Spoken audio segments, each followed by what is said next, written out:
Hi friends, आज के इस वीडियो में मैं आपको व्हाट इज ऑपरेटिंग सिस्टम से लेके ऑपरेटिंग सिस्टम का कैरेक्टरिस्टिक्स, टाइप्स, एडवांटेजेस, डिसएडवांटेजेस और ऑपरेटिंग सिस्टम नहीं था तो हम कंप्यूटर सिस्टम से कैसे इंटरेक्ट करते थे, इन सभी चीज़ों को इसी एक ऑपरेटिंग सिस्टम वाले वीडियो में बताऊंगा। तो सबसे पहले ऑपरेटिंग सिस्टम क्या होता है, मैं डेफिनेशन से स्टार्ट कर रहा हूँ। Operating system is a collection of set of programs. Operating system जो है सेट ऑफ प्रोग्राम्स का कलेक्शन है। तो यहाँ पे जो सेट ऑफ प्रोग्राम्स आपको दिख रहा है इसे आप सॉफ्टवेयर भी कह सकते हैं। तो यहाँ पे मैं कह सकता हूँ कि operating system is a collection of software which manages all the resources of the computer system, जो कि हमारे कंप्यूटर सिस्टम के सारे रिसोर्सेज को मैनेज करता है। कौन मैनेज करता है? ये ऑपरेटिंग सिस्टम मैनेज करता है। तो यहाँ पे हम अपने कंप्यूटर सिस्टम में जितना भी काम करते हैं, जो भी कंप्यूटर के रिसोर्सेज होते हैं, उन सभी को यही मैनेज करता है। कंसिडर करिए आपने एक ही साथ अपने कंप्यूटर सिस्टम में 3 टास्क को परफॉर्म करा, तो उन तीनों टास्क में से किसको सबसे पहले परफॉर्म करना है, किसको कितनी मेमोरी देनी है, इन सभी को कौन डिसाइड करता है? ऑपरेटिंग सिस्टम डिसाइड करता है। इसीलिए तो यहाँ पे लिखा है मैनेजेस ऑल द रिसोर्सेज। नीचे लाइन में देखिए, it is an intermediator between the user and hardware. हमारा जो ऑपरेटिंग सिस्टम होता है वो यूज़र और हार्डवेयर के बीच में इंटरमीडिएटर का काम करता है। तो यहाँ पे इंटरमीडिएटर का क्या मतलब है, मैं आपको यहाँ पे फिगर के थ्रू समझा रहा हूँ। तो कंसीडर करो यहाँ पे हमारे पास एक यूज़र है, ठीक है, ये हो गया अपना यूज़र और ये हो गया अपना कंप्यूटर सिस्टम, जिसे आप कोर हार्डवेयर भी कह सकते हैं। अब इस यूज़र को इस कंप्यूटर सिस्टम से इंटरेक्ट करना है, तो ये कैसे करेगा? क्योंकि इसको तो हाई लेवल लैंग्वेज आता है और ये कंप्यूटर सिस्टम को मशीन लेवल लैंग्वेज आता है, यानी लो लेवल लैंग्वेज। तो ये इससे इंटरेक्ट नहीं कर सकता। तो जब ऑपरेटिंग सिस्टम नहीं था तो इस यूज़र को क्या करना पड़ता था? इंटरेक्ट करने के लिए लंबे लंबे कमांड्स याद करने पड़ते थे, जो कि लो लेवल में होते थे, यानी मशीन लेवल लैंग्वेज में होते थे, इसको समझने के लिए, जो इसको समझ में आता था।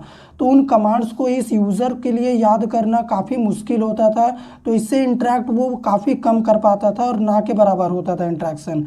लेकिन जब हमारा ऑपरेटिंग सिस्टम आ गया, तो ऑपरेटिंग सिस्टम के आने से क्या हो गया कि ऑपरेटिंग सिस्टम, आप भी जानते हो, हमें GUI स्क्रीन प्रोवाइड करता है, जहाँ पे आप एक क्लिक में फाइल क्रिएट कर सकते हो, फोल्डर बना सकते हो, किसी भी काम को बहुत ही आसानी से कर सकते हो। तो ये ऑपरेटिंग सिस्टम का एडवांटेज है। तो इंटरमीडिएटर का काम ये कैसे कर रहा कि अभी आपको जो भी काम करना होता है कोई भी कंप्यूटर सिस्टम में जाके उससे यूज़ कर सकता है, इंटरेक्ट कर सकता है इस ऑपरेटिंग सिस्टम की वजह से। बस इसका इतना ही काम है कि ये यूज़र को हेल्प करता है कंप्यूटर सिस्टम में काम करने के लिए।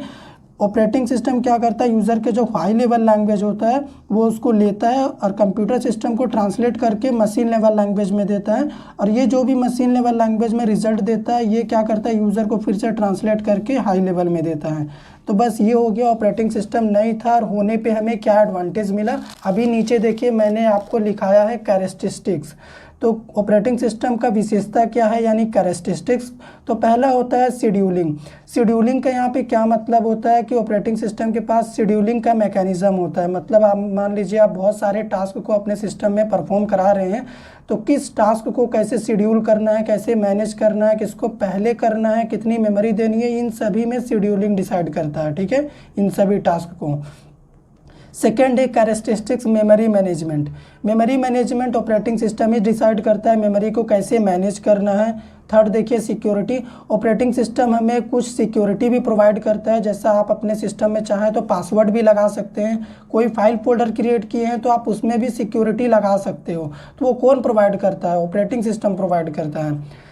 फोर्थ में हमने लिखा है इंटरेक्ट विथ डिफरेंट सॉफ्टवेयर। हमारा जो ऑपरेटिंग सिस्टम है वो अलग अलग सॉफ्टवेयर के साथ इंटरेक्ट हो जाता है। मान लीजिए आपको कुछ काम करना है, आप कोई सॉफ्टवेयर इंस्टॉल करना चाहते हैं, तो आप हमारे ऑपरेटिंग सिस्टम का यूज़ करके उस सॉफ्टवेयर को अपने सिस्टम में इंस्टॉल करके यूज़ कर सकते हैं। तो ऑपरेटिंग सिस्टम बहुत जल्दी इंटरेक्ट कर लेता है उस सॉफ्टवेयर के साथ जिसे आपने इंस्टॉल करा। फिफ्थ नंबर पे है डिवाइस मैनेजमेंट। डिवाइस को भी यही मैनेज करता है, ऑपरेटिंग सिस्टम भी कैसे हैंडल करना है, हार्डवेयर सॉफ्टवेयर इन सभी को यही मैनेज करता है। फाइल मैनेजमेंट, फाइल को भी यही मैनेज करता है। तो ये सभी चीज़ें हो गई अपना कैरेक्टरिस्टिक्स ऑपरेटिंग सिस्टम का। इसमें अभी एरर डिटेक्टिंग भी आता है, इन सभी के जैसे और भी हैं, पर ये बेसिक होता है। टाइप्स में देखो ऑपरेटिंग सिस्टम कितने टाइप्स का होता है। पहला होता है batch operating system, second time sharing operating system, third में डिस्ट्रीब्यूटेड ऑपरेटिंग सिस्टम, फोर्थ में नेटवर्क ऑपरेटिंग सिस्टम और लास्ट देखिए रियल टाइम ऑपरेटिंग सिस्टम। अगर आप चाहते हैं कि इन टाइप्स के ऊपर मैं एक सेपरेट वीडियो बनाऊं तो मुझे कमेंट करके बताइएगा, मैं इन सभी टाइप्स के ऊपर एक सेपरेट वीडियो बनाऊंगा। अभी मैं आपको ऑपरेटिंग सिस्टम का एडवांटेजेस और डिसएडवांटेजेस बता रहा हूँ। फर्स्ट एडवांटेज देखिए ऑपरेटिंग सिस्टम का क्या है। Operating system provides a GUI interface for the users. Operating system जो होता है यूज़र्स के लिए यानी हमारे लिए GUI इंटरफेस प्रोवाइड करता है, यानी graphical user interface in the form of menu, icons and buttons. आप देखते होंगे एकदम नीचे कॉर्नर साइड में आपको एक मेन्यू बार मिलता होगा, उसमें जब आप क्लिक करेंगे तो कंप्यूटर सिस्टम के सारे फीचर्स को आप वहां से एक्सेस कर सकते हो, यूज़ कर सकते हो, समझ सकते हो। आइकन्स होते हैं आपके GUI स्क्रीन में, अगर आप उनमें क्लिक करेंगे तो वो वर्क करेंगे। एंड बटन्स होते हैं, ये हमारा GUI का पार्ट होता है। तो मेन एडवांटेज होता है ऑपरेटिंग सिस्टम का यही कि ये हमें GUI इंटरफेस प्रोवाइड करता है ताकि हम आसानी से काम कर सके कंप्यूटर सिस्टम में। सेकेंड एडवांटेज क्या है, operating system also allow us to sharing the resources with other users. अगर आप किसी दूसरे यूज़र्स के साथ अपने रिसोर्सेज को शेयर करना चाहते हैं, डेटा को शेयर करना चाहते हैं तो आप कर सकते हैं। इवन आप डिफरेंट ऑपरेटिंग सिस्टम में भी कर सकते हैं। मान लीजिए आपके कंप्यूटर सिस्टम में कोई डेटा है तो आप अपने एंड्रॉयड मोबाइल में भी ले सकते हैं। थर्ड पॉइंट देखिए क्या है, it helps user to understand the functions of a computer. Operating system क्या करता है, यूज़र को हेल्प करता है कंप्यूटर के बेसिक फंक्शंस को अंडरस्टैंड करने के लिए, यानी समझने के लिए। आप चाहें तो कंप्यूटर सिस्टम का फंक्शन को ही कंप्यूटर सिस्टम में ही समझ सकते हैं, किसकी मदद से, ऑपरेटिंग सिस्टम की मदद से। फोर्थ पॉइंट में हमारा देखिए हमने क्या लिखा है, it is very easy to use. Operating system को यूज़ करना बहुत ही इजी है। क्यों ईजी है, क्योंकि हमारा फर्स्ट पॉइंट में ही हमने बताया ऑपरेटिंग सिस्टम हमें GUI इंटरफेस प्रोवाइड करता है, यानी ग्राफिकल यूज़र इंटरफेस, उसमें काम करना बहुत आसान होता है। लास्ट पॉइंट एडवांटेज का देखिए, it can be easily updated. Operating system को अपडेट करना काफ़ी ज़्यादा आसान होता है। आजकल तो ये अपने आप भी अपडेट होने लगते हैं। आपको अगर अपने आप नहीं करवाना होता तो आपको फोर्सली जाके वहाँ पे डिसेबल करना होता है अपडेट के फीचर को। डिसएडवांटेज क्या है ऑपरेटिंग सिस्टम का, if the operating system is corrupted then it will affect entire system.